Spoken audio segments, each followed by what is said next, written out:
One of the fundamental things that I've learned on my mental health journey is, as men, we allow ourselves to engage ourselves in behaviour that is just not right and is detrimental to our own mental health. And I want to share some of those and to challenge you that if you're engaging in some of them, I get it. I might well have been there. And I know how easy it is to do that. But I also know that if you're going to have positive mental health and you become what I would call a better person, then you have to stop them. And I get that's challenging. Now, we often talk, don't we, about some behaviours like self-medication that can be really bad for you. And if you're having a bad time in your mental health, then of course, if you smoke, you're going to have a few more fags. If you like your alcohol, then you're going to drink more. Some people will want to take illegal drugs, and all of those are to numb the pain. I get that. If you're depressed, if you've got consistent anxiety, then doing those things, overeating can be another one. It's there to numb the pain. But we know, and you know, that it doesn't deal with the problem. It's just something that will take it away for 5 minutes. And while I get that, that's not you taking responsibility. What I also hear and see a lot more of as more guys contact me is what I call everyday behaviours. Emotional behaviours that men take part in that are really bad for their mental health, and they need to stop. And that's not easy, but they do need to stop. And one of those that drives me especially mad, even though I have lots of empathy for it, is the people who tell me they've always lived with depression. Anxiety is just something that they'll have for the rest of their life. It doesn't have to be that way. It doesn't have to be that way. Nobody says, I just had a chest infection for the whole of my life. I've just got to live with it. People don't say that.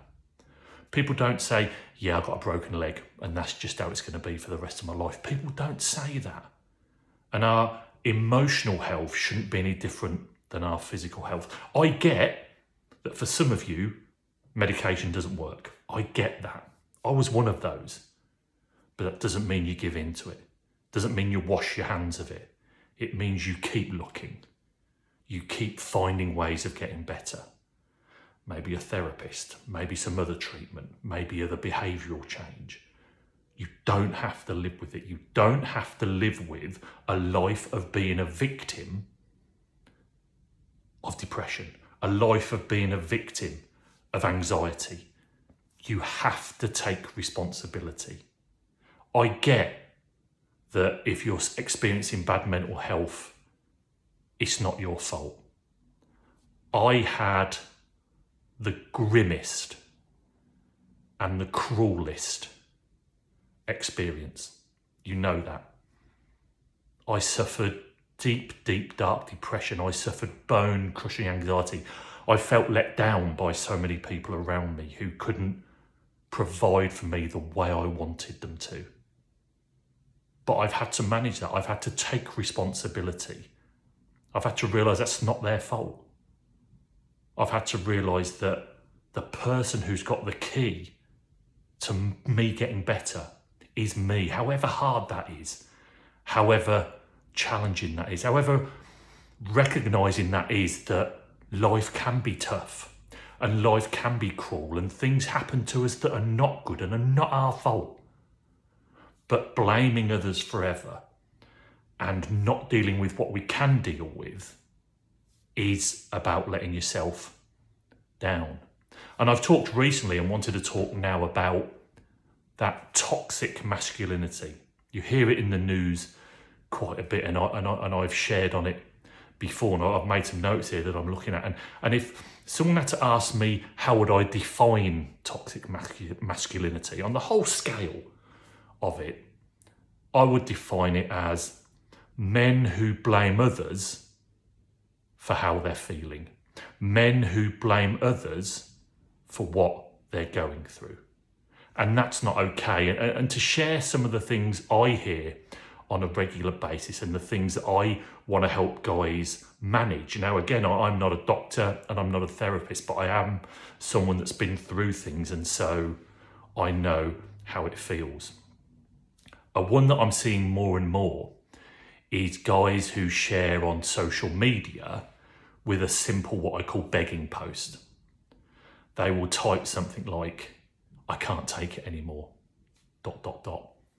or it's goodbye from me, ... There is no doubt, absolutely no doubt, that guys are doing that because they're desperate. I get that. But they're doing it to get people to respond. It's a begging post. They want people to say, oh, are you okay? Oh, bless you, thinking of you, praying for you. We're there for you. Let us know.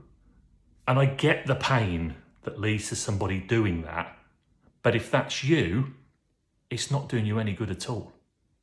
It means what you're doing is reverting to a child. You're actually saying, please, mummy, please, daddy, come and help me. Now, if you're 8, that's okay. But if you're a grown man, that's simply not okay. And it's not doing your mental health any good at all. One that I hear a lot more of, I hear it from women especially, is men who keep checking their partner's phone, who keep checking their partner's messages and seeing where they are and seeing what they're up to. Guys, if you're doing that, if you're checking your partner's phone, that's not okay. Even if you're feeling deeply insecure, even if you're feeling, well, my partner's not being loyal, even if you've got evidence of that and your partner's not being honest and loyal with you, it's still not okay to check their phone. It's not. If there's an issue that needs talking about and an issue that needs dealing with, you have to deal with it, however challenging that is. Whatever excuse you put behind it, it's not okay. It's not okay to invade someone else's privacy and to check their phone. It's not. And the final one to share that I'm hearing more of is when men are blaming others or other external issues for their behaviour. And the one I hear a lot now is, Ash, I said this to person X and I regret it, but I was under the influence of drink and I can't remember what I said. And I regret it, but I really shouldn't have said it. That's not okay. It's good that you're recognising it, but it's your responsibility if you're drinking too much. And as a guy, if you want to get better and you want a healthy mental health, then you have to take responsibility and you have to stop blaming external factors. We all engage in them. Some of it is human nature. Some of it we pick up from our parents. Some of it we pick up from those around us. But my passion for you is to change how you live. The only constant in life is change, but change is hard, isn't it? So my encouragement to you, if you're experiencing even mild mental health symptoms, or you've been suffering for a long time from some pretty awful stuff, is the responsibility to get better starts with you.